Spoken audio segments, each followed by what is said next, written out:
જો તમને આ 9 સંકેતો મળી જાય તો સમજી લેજો તમે કોઈ સાધારણ વ્યક્તિ નથી, તમારા અંદર માતાજીની અલૌકિક શક્તિઓનો અને ઉર્જાનો વાસ છે। હા મિત્રો, તમારા કુળદેવી તમારી ભક્તિથી ખૂબ જ પ્રસન્ન થઈને તમને આવા અલૌકિક સંકેત આપે છે। મિત્રો, જો તમે તમારી કુળદેવી દેવતાના નામનું સ્મરણ કરી રહ્યા હોવ કે તમે મનમાં તેમને યાદ કરો છો અને તમારા શરીરના સહસ્ત્ર રૂવાટા ઊભા થવા લાગે, તો મિત્રો સમજી લેજો કે તમારી કુળદેવી દેવતા તમારી સાથે છે અને તેમની અલૌકિક શક્તિ જાગૃત અવસ્થામાં તમારામાં પ્રવેશ કરી રહી છે। મિત્રો, માં કુળદેવી તમારું રક્ષણ ડગલે ને પગલે કરી રહ્યા છે, કારણ કે માતાજી તેમને આશીર્વાદ આપે છે, જેથી માની એમના પર વિશેષ કૃપા પ્રાપ્ત થાય છે અને અમુક એવી શક્તિઓ હંમેશા તમારી આસપાસ હાજર હોય છે જે તમને દરેક સમયે સાચો રસ્તો બતાવે છે, તેમજ દરેક મુશ્કેલીમાં તે તમારી મદદ પણ કરે છે। એટલું જ નહીં મિત્રો, પણ આ દૈવી શક્તિઓ કેટલીક એવા લોકોને પસંદ કરે છે જે સાચા માર્ગ પર ચાલે છે અને અન્યને માર્ગદર્શન અને મદદ પણ કરે છે। પરંતુ મિત્રો, આપણે કેવી રીતે જાણી શકીએ કે કેવા લોકોમાં અલૌકિક શક્તિ જાગૃત અવસ્થામાં છે અથવા તો કેવા લોકો પર માતાજીના આશીર્વાદ અને કૃપા દ્રષ્ટિ છે? તો ચાલો મિત્રો, આજે તમને જણાવી દઈએ કે આપણા પ્રાચીન ગ્રંથોમાં કેટલાક એવા સંકેતો જણાવવામાં આવ્યા છે જેના દ્વારા આપણે જાણી શકીએ છીએ કે તે લોકોમાં કુળદેવી માની કે ભગવાનની કૃપા અને અલૌકિક શક્તિઓ તેમનામાં હાજર છે। તો મિત્રો, નંબર 1 છે, જો કોઈ વ્યક્તિ સપનામાં મંદિરને જુએ તો અથવા તેની આજુબાજુના પરિસરમાં ઘણી વખત જોવા મળે તો આવા વ્યક્તિને શાસ્ત્રોમાં ભાગ્યશાળી માનવામાં આવે છે અને આવા જ લોકોને માતાજી વારંવાર પરીક્ષા કરે છે, તેમજ તે વ્યક્તિઓ સાથે દૈવી શક્તિઓ સંકળાયેલી હોય છે અને માતાજી આવા અમુક ચોક્કસ સંકેતો પણ આપે છે જેના દ્વારા તે વ્યક્તિ સમજી શકે કે અલૌકિક શક્તિઓ તેમની દરેક ડગલેને પગલે તેની સાથે છે।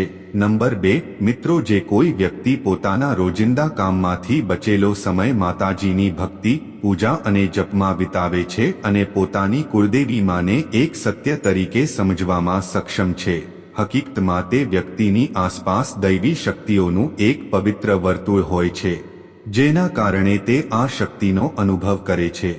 કહેવાય છે કે નવરાત્રિના પવિત્ર સમયગાળામાં માતા રાણી તેના ભક્તોની દરેક ઈચ્છા પૂરી કરે છે।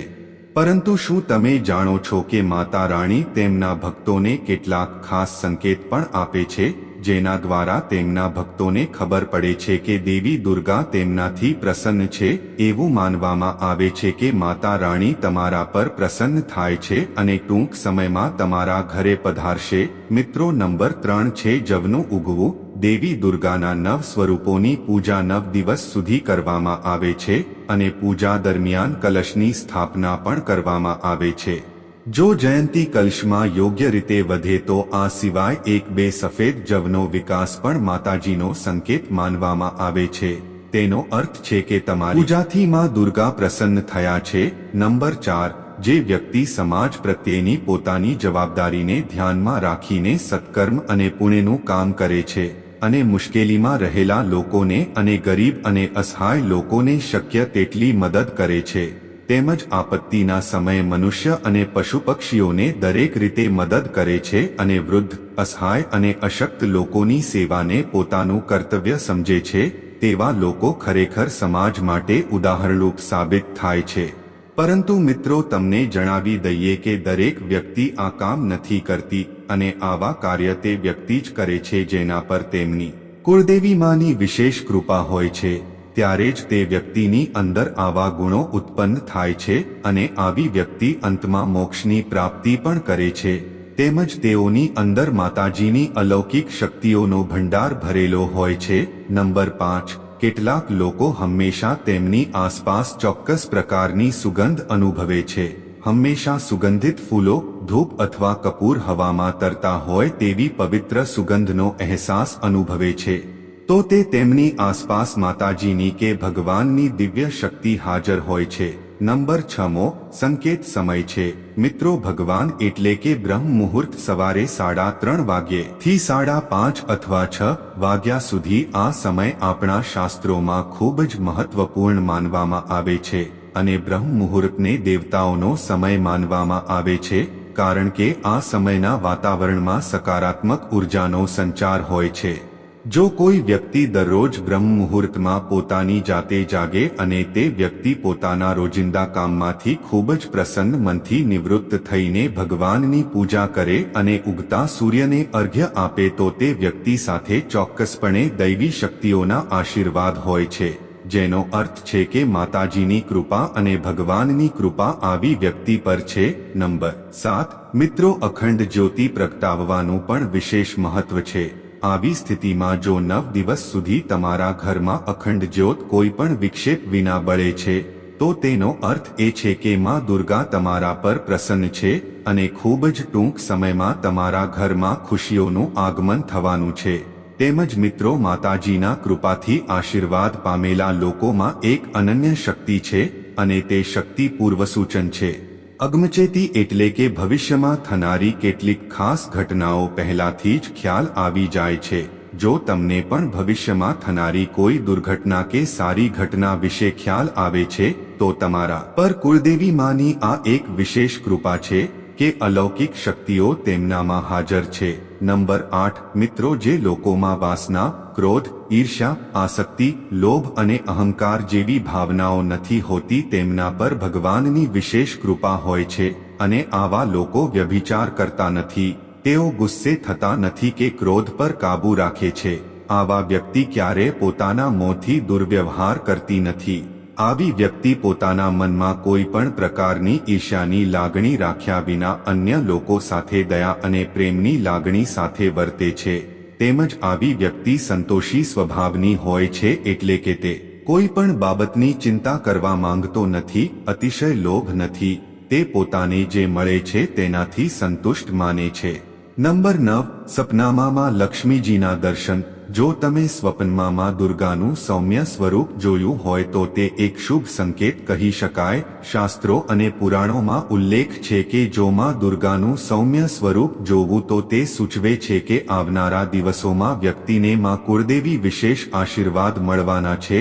માં કુળદેવી સાથે સંબંધિત આ સંકેત એ પણ સૂચવે છે કે માતાજીની કૃપાથી તમારા જીવનમાં સુખ શાંતિ રહેશે. તેમજ ખૂબ જ જલ્દી આ સંકેત વૈવાહિક જીવન માટે પણ શુભ છે. તે મધુરતા તરફ પણ નિર્દેશ કરે છે.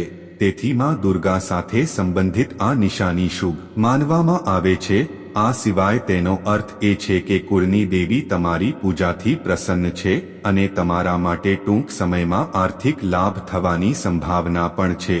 આ સિવાય પણ અમુક નિશાનીઓ અને લક્ષણોમાં જો આપણે જાણીએ તો મિત્રો, જો તમે સ્વપ્નમાં નાની છોકરીને સિક્કો આપતા જુઓ છો તો તેનો અર્થ સમજી લો કે તમારા કુળદેવી તમારાથી ખૂબ જ પ્રસન્ન છે. કારણ કે મિત્રો, તમારા સપનામાં આવેલ આ છોકરીને દેવી દુર્ગાનું જ સ્વરૂપ માનવામાં આવે છે અને તે સંકેત દર્શાવે છે કે નવરાત્રી દરમિયાન તમારી કુળદેવીની તમારા પર વિશેષ કૃપા થવાની છે.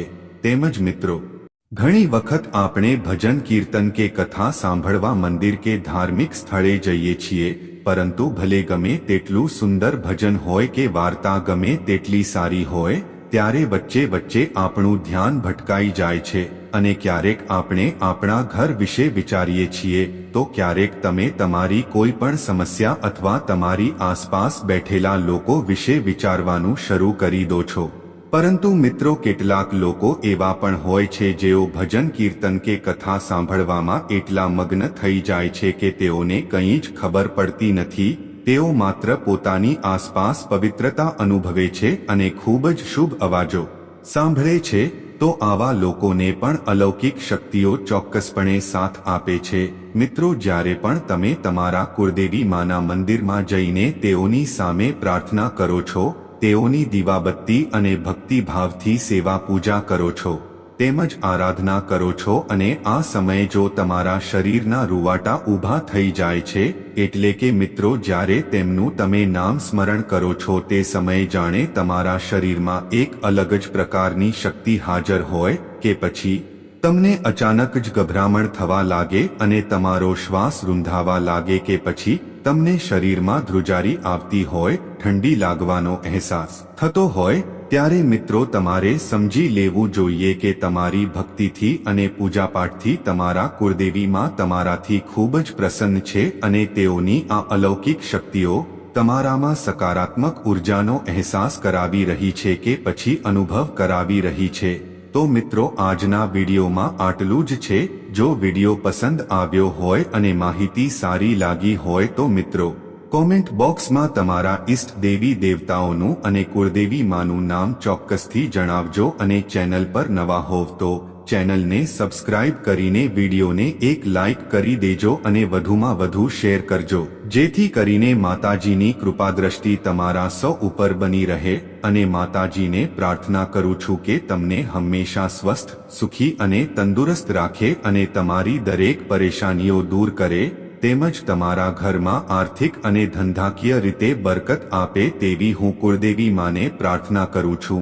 તો મિત્રો ફરી મળીશું એક નવા વિડીયોમાં, ત્યાં સુધી આપ સૌને જય માતાજી, જય કુળદેવી માં।